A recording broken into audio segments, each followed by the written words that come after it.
On this James the Bike Guy, we're taking a look at a mountain bike external bottom bracket made by Wheels Manufacturing right here in the USA. I'm going to pop this out of the package. We'll talk about some of the features of this bottom bracket. I'll mount it up on my bike, let you know how that went, and then finally we'll close it out by finding exactly what this weighs. So if that kind of thing's interesting to you, sit back and let's check this thing out.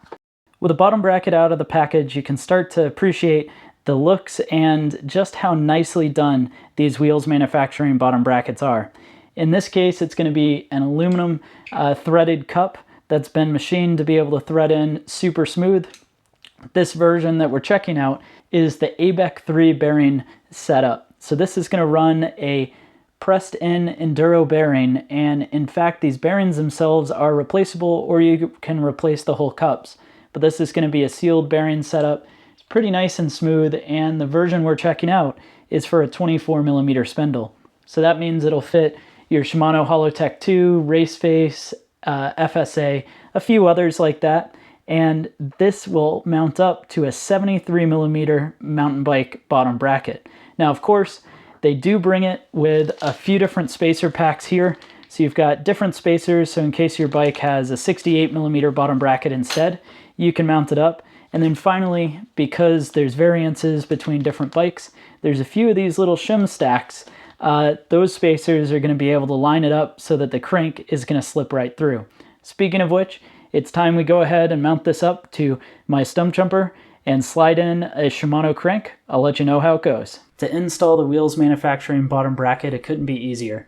Basically, what you'll want to start with is being sure that the bottom bracket of your frame is nice and clean.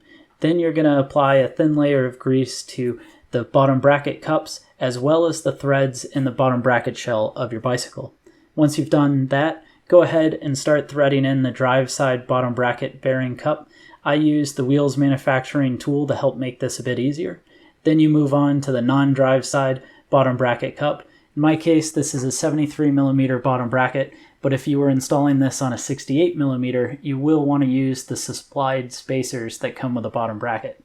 Then you can move on to test fitting the setup. So with the dust seals covered, you can slide in your Shimano crank or other 24mm crank and install the non-drive arm and snug it up. From here, you'll want to feel for a little bit of play, and if you have some, you can go ahead and use some of their supplied spacers to set it up correctly. In my case, everything threaded together beautifully, and it ends up feeling really awesome right out of the box. As expected, that bottom bracket installed nicely, and man does it look good on the bike. So let's place this onto the scale and we'll see what it comes in at.